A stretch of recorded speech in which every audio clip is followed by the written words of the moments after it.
Good morning, good afternoon, good evening, good day, wherever you're watching and whatever time you're watching. My name is Linda Hales, high performance coach for female entrepreneurs who want it all. Also, I help expert coaches to create, convert, and close high ticket sales. Today, I'm being joined by my good friend, also was a client. Her name is Michelle Cordova, also known as your AZ Realtor. Michelle Cordova, also known as your AZ Realtor, is joining us today. Michelle, hi. Hi, Linda. Thank you for having me. Thank you for being open to get on my calendar. I know that you are super busy. So I appreciate you saying, you know what, let me just book this. Most people would be wondering what are we talking about? Most of the people that I coach are coaches who I help to make a lot of money in their business with high ticket sales. But you're not a coach, you are a realtor, and we worked in a different way, which I think ended up adding money to your life anyway. But what was the biggest thing? What was the thing that brought you to knocking on my door and having a sales call with me? Uh, I needed someone exactly like you, and when I seen another agent who posted a photo of you, and I thought, oh, who is that? And I was very intrigued, so I stalked you. I researched you. I did, and I just there was something that was pulling me to you, and I needed you in my life, especially at that point in my life. I knew that, people, I can tell when someone has fire in them, and that is exactly what you had. And I knew I needed you to kick me in my ass and pull what is inside of me out. And I reached out to you. It took me a while. I'd start the process and then I'd back out and I'd start the process. But then I finally reached out to you and we spoke. I think it was Um, October. I love that. I just want to tell people I dyed my hair this color, but guys, it's dark. It's almost black. I am Puerto Rican, and Michelle is Hispanic as well. So I think it's important to let people know why were you drawn? Well, she's Hispanic. Did that have anything to do with it? It did. It did. Okay. When you say you started the process and you backed out, you mean like going to fill out the client questionnaire before you book a call with me? Yes. Yes. Why do you think you would start and back out? Because the questions, how I had to be honest when I was answering these questions. And when with the way that your questions are set up, when answering those questions is like the beginning of it, and it's forcing me to get uncomfortable and say things that I'm not comfortable saying out loud because holy shit, I wasn't doing what I was supposed to be doing, and I was already seeing that, and I hadn't even spoken to you. So that's why I kept backing out, because it was forcing me to see a truth in myself that I was trying to avoid, and which is that same person that was keeping me down here and not Mm, allowing me to go up, to level up. So thanks. those questions are hard. And if you see them now, girl, you'd be like, okay, I need therapy before I answer these because Yes, yes. they're even tighter now. I have a confession to make to you. I've confessed it to other clients, but you weren't in the room, or maybe you heard it already. Correct me if you heard it. But when you came to the call, I saw that you clearly were visibly nervous. Mhm. And this has nothing to do with this conversation, but we're going to talk about it anyway because I think it's important for the people that are watching who may also be running their own business and having sales calls. And I saw that you were clearly nervous, like you are tanned and you literally were looking red. And I could see like you were flushed. And I want to say it was within the first 5 minutes of that call, Mhm. I addressed it. I said, "Hey, you look nervous. What's going on?" And then you were like, "I am." And you even fanned yourself. I did. I was And like, then Yeah. And then I was like, so what is it? Is it the money? Right. And then you were like, yeah, that's, it's a big deal. And so Mhm. I said, okay, well, check it out. If we go 6 months, I'm going to make the offer for this. If we go 90 days, I'm going to make the offer for this. Is that a deal breaker for you? And you said no. Yeah. And I said, okay, then let's push the money to the side and let's just talk. My confession is that I had never basically closed a sale up front. That's basically what we did. Mhm. We said, well, hey, is the money going to be a deal breaker? No, it's not. Okay, great. And then after the fact, I was like, I can't believe I did that. I can't believe. And for the people that do sales, when you are confident in the service that you provide, that this person, if they decide to move forward, trust themselves and trust you and trust God, you're gonna deliver. Then, Right. then you don't feel weird, like, because I at that moment I wasn't saying I gotta close this sale right now. We're having an hour or a little bit longer conversation. The person is on this call because they want you, but I could clearly see that you were nervous, and I'm like, I have to show up in service of her. What do I say to her right now, or how can we address this so that her defenses are low and we can just have a conversation and not put the money to the side? Right. How? And I remember that. Like, I remember that as clear as day. And coming from, I think the person that you were talking to at that point was 5-year-old me, 8-year-old me, because I came from scarcity. And so I knew the money wasn't a deal breaker. I Before I even did all of that, I knew the money wasn't a deal breaker. I knew I needed you in my life. I knew that if I did not pull the trigger, that I was going to remain the same, and I was always going to have that glass ceiling above my head, like laying on my head, pushing me down. And that is why I was so nervous. And when you just like, I was like, okay, all right, we're good. Let's just talk. I call it, some people call it addressing the elephant in the room. I Mhm. call it riding the elephant in the room. I'm going to ride that elephant. We're not going to address it. We're going to get on it. And so you said, I knew that I needed you in my life. I needed you to kick my butt. What do you think was your biggest pain? Like the biggest thing that you were experiencing that you wanted a butt kicking, or you needed that? Oh, there were 2. One was the scarcity, and the other was always feeling as if I did not belong in the room. Like, This is that was huge.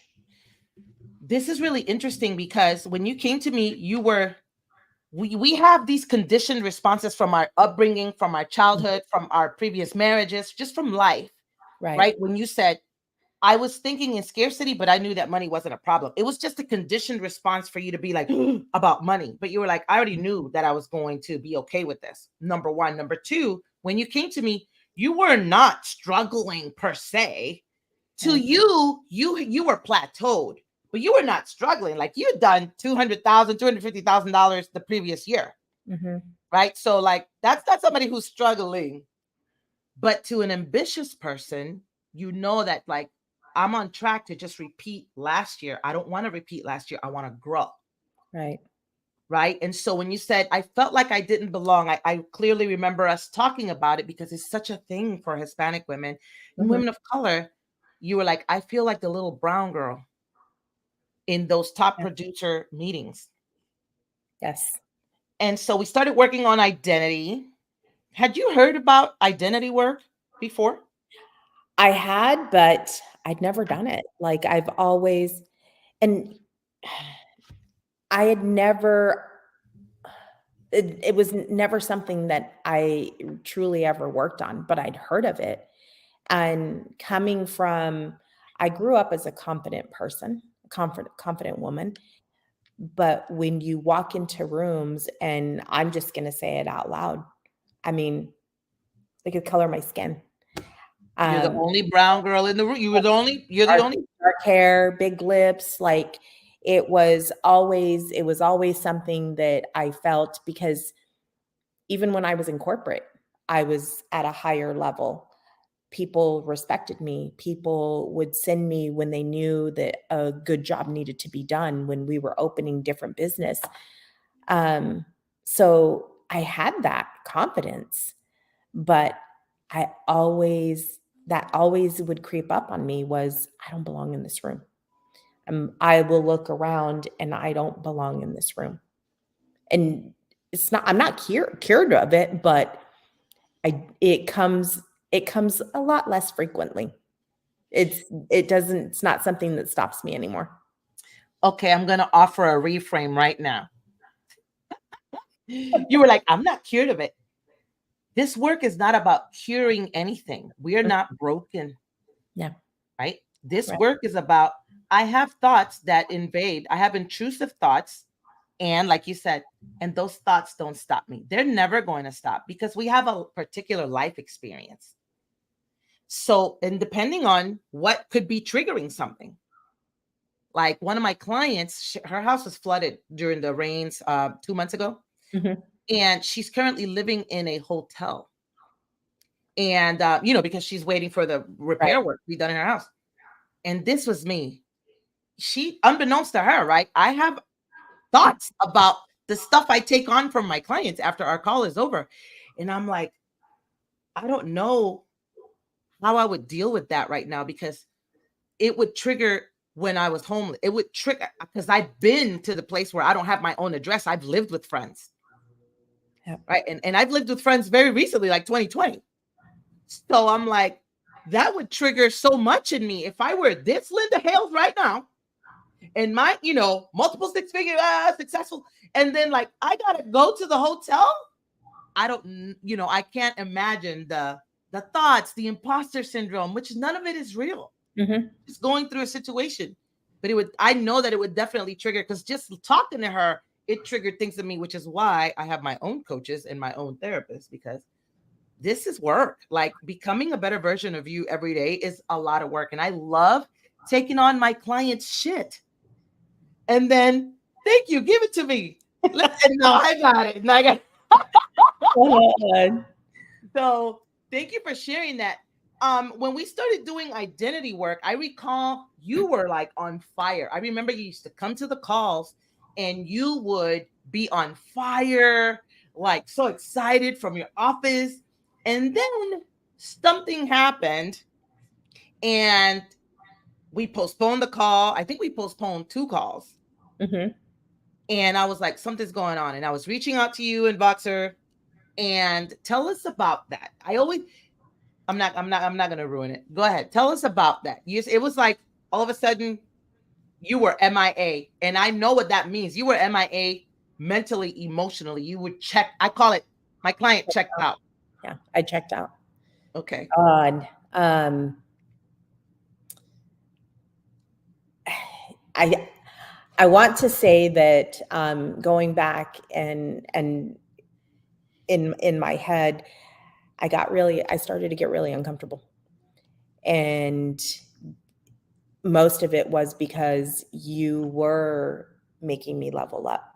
You would tell me things, you would do the reframes, and I got really uncomfortable. And if I just did what is normal, to go back to that spot and hide, then I wouldn't have to come back out of it.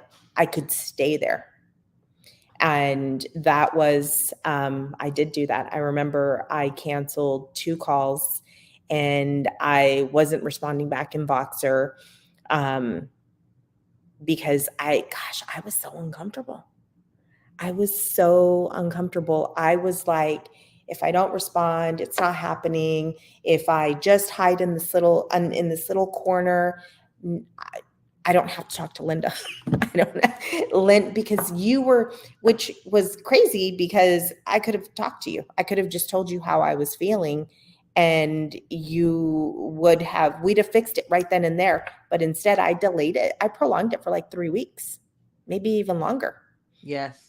And I had personal stuff going on. And so it was just like, I can't do this right now. I'm just going to push this, which I needed that. But what I needed was I needed to stay consistent and stay in those calls and stay in the room with you. And I didn't. And it ended up hurting me, obviously. I think that that's obviously it's beautiful now to talk about it. It wasn't beautiful then. Right. Did you feel any level of anger or like, I can't believe I did this, or why did I spend this money, or I'm not doing, like, did you feel any while you were pulling yourself away during those 3 weeks? Yes, I did.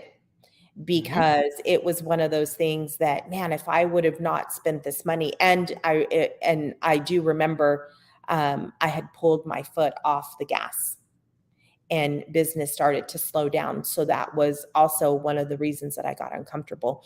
And I thought, God, if I wouldn't have spent this money, I would have this money now. And it got really uncomfortable. And I don't know if you remember, but immediately after I spoke to you that week, and I was like, no, you know what? We spoke, and I was like, no, I'm not going out. I'm not going down like this. I'm not finishing the year like this. I think it was October. It was November. It was November. Yeah. Yeah, it was towards the end of the year. I'm like, I know you did not just give up. We have the whole 2 months. Yep. And I was like, I'm not going down like this. And I just put my plan in, went from 0 to 60. And it was just like, I finished out the year amazing. You did. And can we just say that you're not new to personal development. You're not new to doing difficult things. You'd actually spent time in a weekend immersion coaching where it was like very physical and doing like military drills almost like. Yes. And but you also had stopped working out in the mornings. Like there were all these things that are important to a successful person to keep, like, order of just things that successful people do with their mindset, with their body. Like you had stopped doing that. And I love to address the entire woman when we're working together. We're not just working on, oh, well, just bring me your mindset or just bring me your money. Like I get deep. And I recall towards the very first calls we had, we discussed the beautiful and most amazing relationship that you have with your partner, your Yes. man, right? We discussed about it. And there were some realizations that you had. And in order for me to get you to have these realizations, I went all the way to the deep end and I said, okay, when we come back to the call next week, I need you to make a decision, because you've been with this relationship over a decade, right? It's been years, and you don't have to share what you don't feel comfortable sharing, but what you do feel comfortable sharing. What was the biggest thing? I said to you on the call, I said, when you come to the call next week, I need you to have made a decision about this relationship. We're not going to tippy-toe around it, and we're not going to be BSing. If you really do feel that way, then, make a decision. Right. How did you feel about that? Because you made a great decision. And the growth that took place in you as a woman who was a producer, because that's what I call people who make their own money under someone else's umbrella. Anybody who works for commission only is a producer. And so as a woman who produces, we function really differently, very masculine. So share what you can share without us being too cryptic, right? Yes. Well, first of all, I would bring my masculinity home. And that was, and I know that sounds, but I would forget to take off that, remember that I was in my safe space. And so at home, I still had my business hat on. And I felt like we were like this. And, I was that, everything you do gets on my nerves, and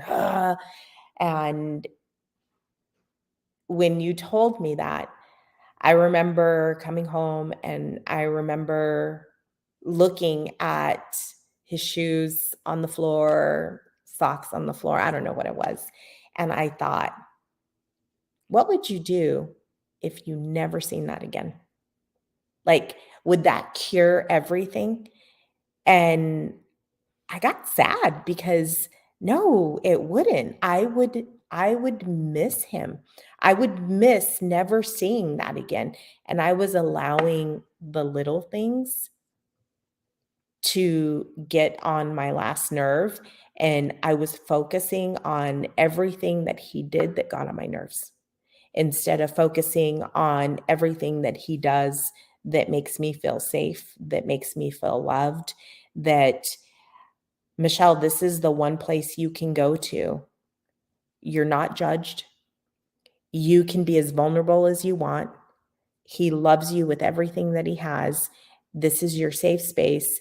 And are you crazy? Like, why would you allow these little tiny things that mean absolutely nothing? Because if I don't like it, one of us is going to pick it up and put it away.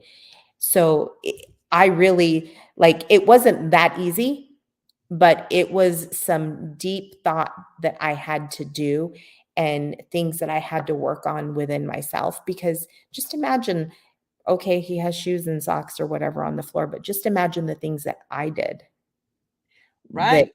would get to him. And you can't come home and talk to your partner like you're running a transaction. Like, and I would do stuff. I would do shit like that. The lack of respect.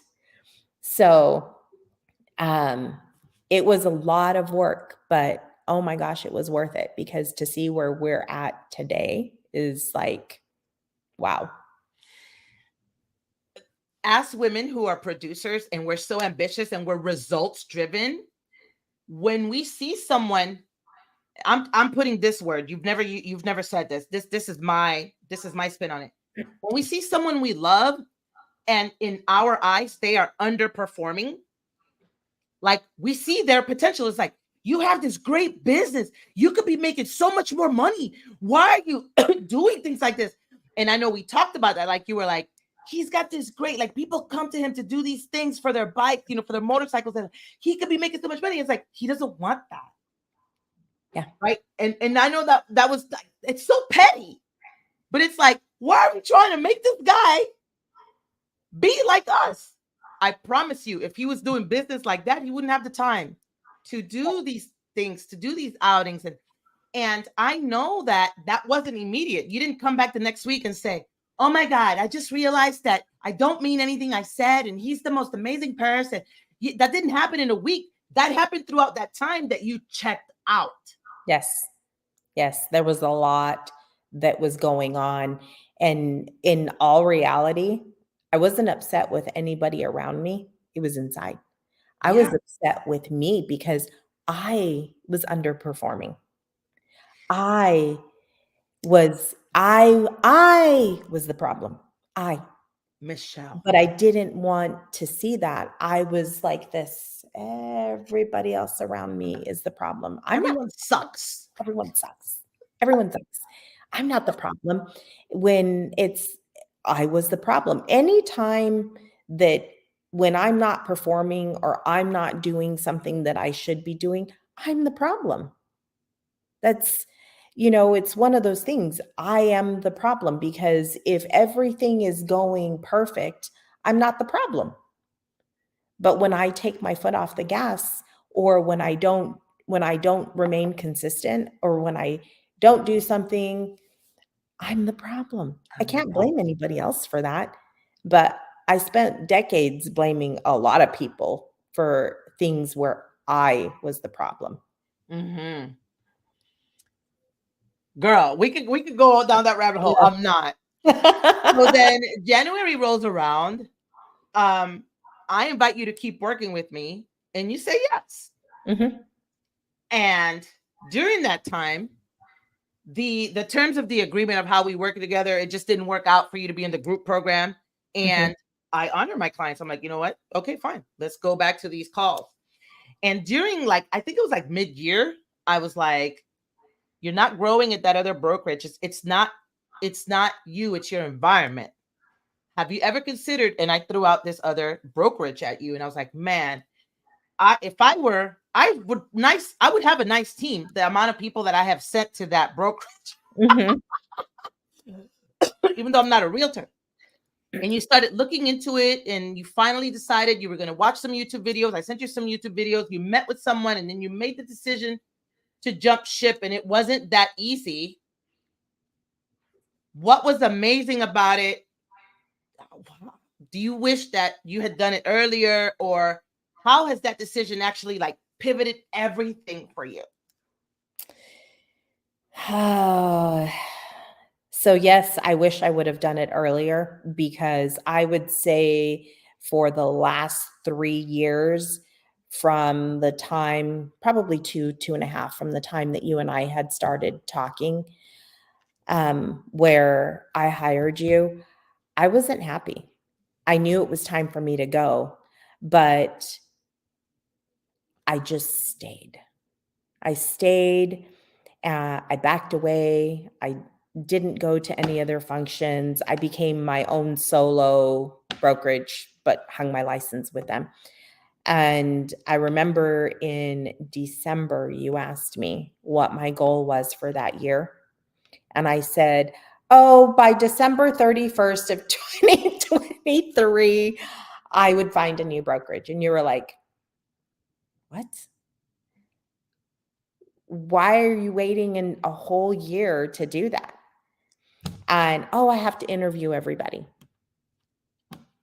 Excuses. It was just so, yep. I remember I was looking into one brokerage, and then you sent me where I'm at now. And I thought, I know people there. I scheduled a meeting with them. I went and spoke to them. I had spoke to my lender because she does business with them. And you were sending me stuff, and you were just like, I think it was September. This was the end of September. It was the last week of September. No, it was during September. And you said, you need to schedule that meeting and talk to them within the next week. Like, when I talk to you again, that meeting has to have happened. And it did. I scheduled it, and then we had a meeting, and I said, I'm leaving. And you're like, what? Linda, that was the best decision I could have ever made. And I will be eternally grateful to you for saying, look at this one.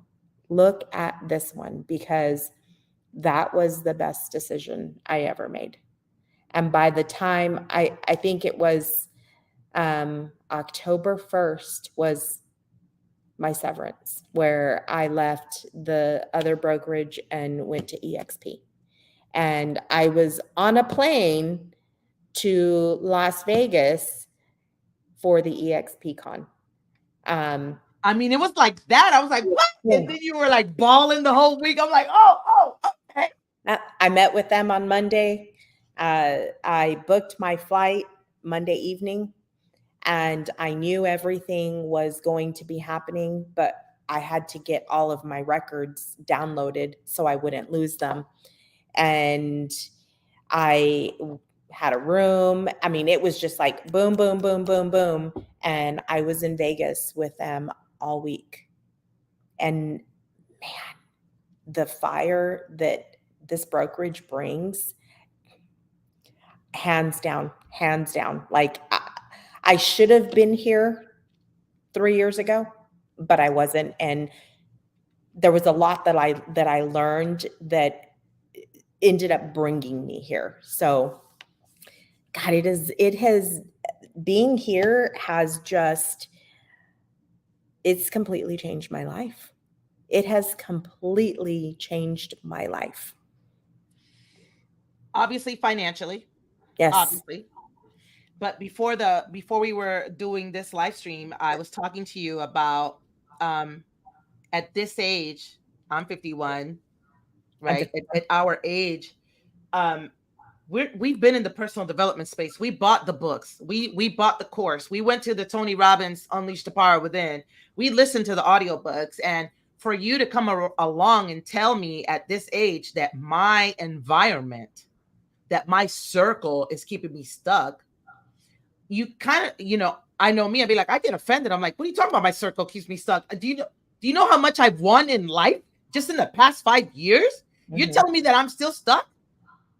Go kick rocks. Like, that's offensive. But then I go and I pay to be, for me, my example is Mhm. I go and I join this big mastermind that I never paid $60,000 to go be in. And the conversations over there are different Yes. in that room. I'm hearing about profit and loss in a way that I never heard. I'm hearing about making my money work for me in different ways.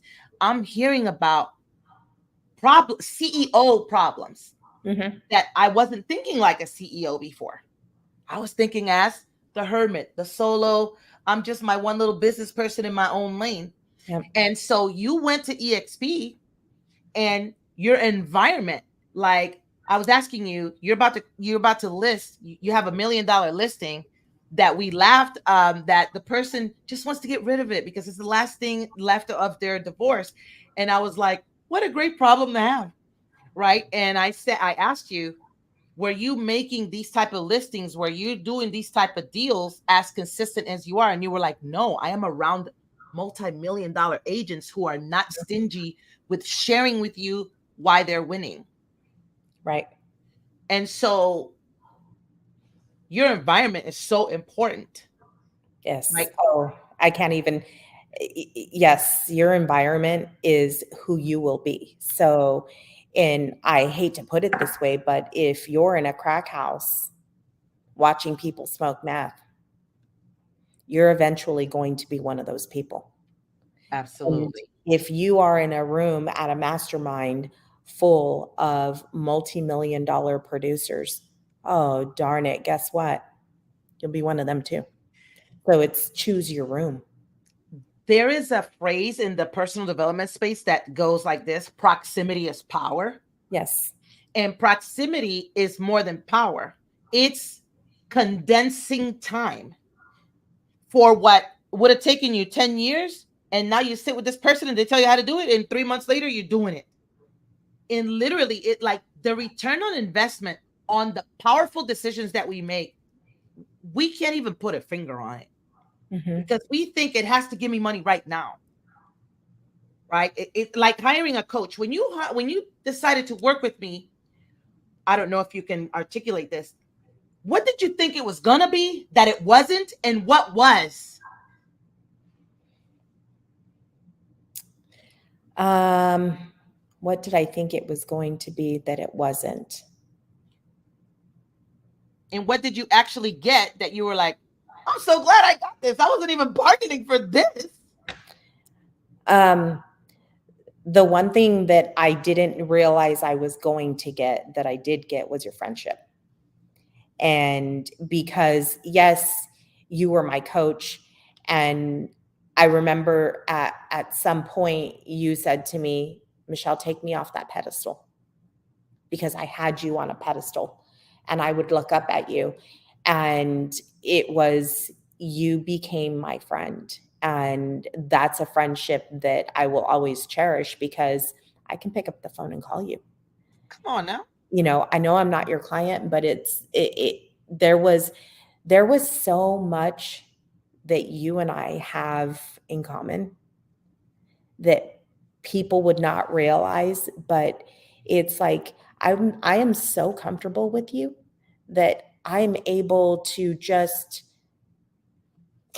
take this all off right now because it's like I can be myself with you.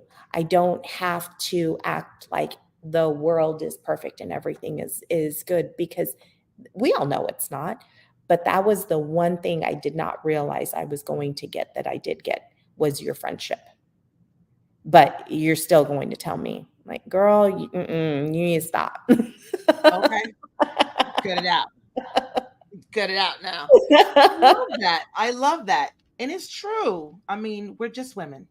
Yes. And I know that when we lead, because you lead, we are an example for the next I'm an example for the next Puerto Rican girl. I'm the example for the next Mexican girl, for the next Salvadorian, for the next Latina that was thrown a bunch of shit at her, and she used it as building blocks to rise like the phoenix.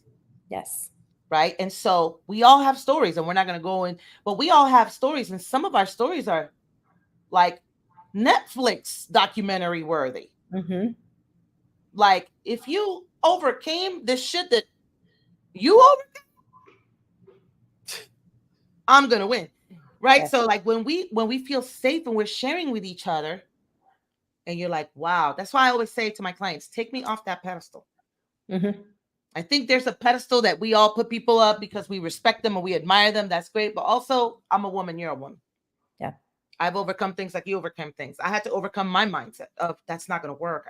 I'm not going to make money. Like it's so much rapport, so much in common. So I wanted to have this conversation. I call, like disruptive conversation. We've talked about you had to up level and do identity work. What do you think was the most disruptive thing? Like, you said it so nicely. I use more colorful vocabulary, but I tell my clients, leave your penis at work. Unscrew it, take it off, put it in the drawer, and come home. Yeah. Yep. And you don't have to be a damsel in distress, but be a woman and let this man be a man. What was the most disruptive thing that you think? What was like that? This was it. This was disruptive. This is the thing that I pivoted, and now my life is not going to be the same. And I can remember a conversation that you and I were having, and it was actually about disruptive. It was about the power that a woman has. That most women don't realize that they have this power. And so when they're home, they just have to be a damsel in distress. Or when they're around other men, they have to know their place. And I don't know if you remember that conversation that we were having, but it was like, oh, what did you asked a question, and I said, leather heels and whips. Because there is a power that a dominatrix has over men. I remember the conversation. Exactly. There's a power that a dominatrix has over men. And it's not that we have to have that power, but it's when we realize and we rise like the phoenix that you were talking about, we stand in our power. And I had to realize that, because that's not even confidence. Earlier I said, I've always been a confident woman. But confidence is nothing when you talk about rising and disrupting. I think it's courage. Yes, it's courage, because a lot of women don't want to do that because they're not supposed to. We're supposed to be good. We're supposed to be, people are looking at you. So what? So what? Let people look at you. And that was huge, because you and I talked a lot about rising and disrupting. And if you're a little mouse that's running around and you think anybody is going to hear you, they're not. No one will hear you. You have to rise, you have to disrupt, and you have to be a little bit louder. You have to be aggressive. That's why when we were little, how many times did somebody tell you to stop talking? How many times did people tell you, oh, stop being that bossy little girl? Well, guess what? That bossy little girl, look where it's gotten us. Because we for Latinas, aggressive. Yes. For Latinas is calladita te ves más bonita. Like quiet, yes. Quiet. Yes, yes, yes. Sit there and look pretty and don't say a word. And so that's how we were raised. But it's the rise and disrupt for me. It's and that came from you. You pulled that out of me, and it was because I've always been aggressive. I've always been this and I've always been that. but there were times where I was sitting in a room and I just wouldn't use it because it's not the time. I'm just going to sit here. I'm going to look pretty and I'm not going to say anything. Look how interesting is that we have this masculine energy to produce at work. Mm-hmm. We bring it home where it's not supposed to. And then we don't use it to speak up for ourselves because that's going to be considered confrontational. Even something as simple as yesterday, I went to take my friend for Father's Day to brunch, and he's had 2 hip replacements. So, and he's very tall. They wanted to sit us in those little 2-person boots, the half Yes. booth. Yes. And I know that he's very tall, he's very uncomfortable there. And so there was a normal size booth by the window. And I said to the gentleman, I said, I have reservations for 11. The restaurant is not so full. Can we have that booth by the window? Mm-hmm. And so he kind of, he looked at me, and I know like he hesitated for a second, Yeah. but he gave us the booth by the window. Just asking for those things. Hey, I know that side of the restaurant is closed, but I really love those chairs with the tall backs. Yes. Can I sit over there? And so most of the time we're like, well, I'm sorry, I don't want to bother you. Is it okay if I don't apologize because I'm not bothering anyone? Right. But that simple tweak, that reframe, it's like, take up space. Yep. You don't have to walk in and say, oh, I'm not sitting here. Right. It's just because that's not what rising and disrupting is. It's not about being rude or a bitch. You don't have to be rude. You don't have to be a bitch about it. It's just, I would prefer, and you will 9 times out of 10, you will get exactly what you just asked for. Absolutely. Because the woman who rises, she wakes up and she disrupts, she develops beliefs about herself. Like, Yes. I deserve VIP. I deserve valet parking. I deserve to sit up front. I deserve. So if you were going through life as a queen, not as a self-absorbed, like looking Yes. down on peasants. Yes. Not that, but I'm a queen. So a queen says what she wants and she gets it. I love that. That's the biggest thing, huh? You were able to rise and disrupt. Yes. I Yes. love it. That was big. And it was just, I was able to bring the fire. And then, I took the other step that I sat on forever, and I started a team. So in the time that we worked together, I did things that I said I was going to do 4 years ago.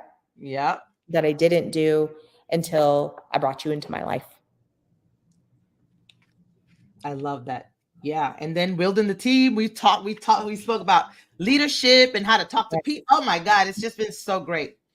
Michelle, is there anything that we didn't talk about? I wanted to have a disruptive conversation with you today that you were like, no, I want to say this before I go, or I knew I wanted to say this. No? No, I mean, other than I appreciate you more than you will ever know. It's just it's crazy because sometimes there will be a decision that I need to make, and I will think to myself, if I called Linda right now, what would she tell me? And then I hear Linda and I'm like, okay. And it's just, you changed my life. I mean, you truly changed my life. I would not be who I am sitting here talking to you today. I would still be at my old brokerage. I probably would be by myself because I wouldn't have seen the beautiful things in life that I'm blessed with. There's just so much, gosh, I would not have leveled up. I could go on forever, but it's just having you in my life that is why. And I'm a firm believer that God showed me your picture that day because he knew that I needed to take that road because that road was going to take me to you. All of that is super touching. I'm like, I'm not going to cry. I'm not going to cry. But look, because I'm not going to cry, I'm going to fan myself with my... So I don't cry. I want to say this since you brought this up, that other agent who you saw my picture and you decided to start stalking me then, she posted that picture of us after she was like, Linda, I wanted to fire you from our last session because it was so confronting. It was so disruptive. It was so uncomfortable, the truths. And so I thought that was interesting, that I was like, oh, she doesn't know what she's about to get into. And me neither. Like when I work with coaches, and I had a coach tell me, Linda, that just sounds like a crock of shit. It's a bunch of excuses. And I was like, I don't make excuses. What? And she was like, no, you're full of shit. And I was like, I am full of shit.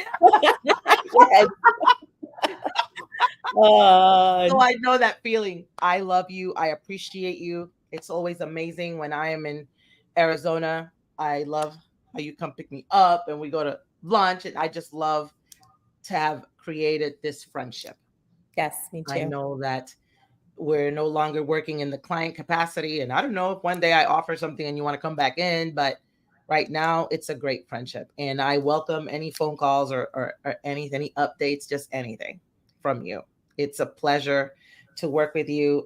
It's a pleasure to see, for the people that are watching.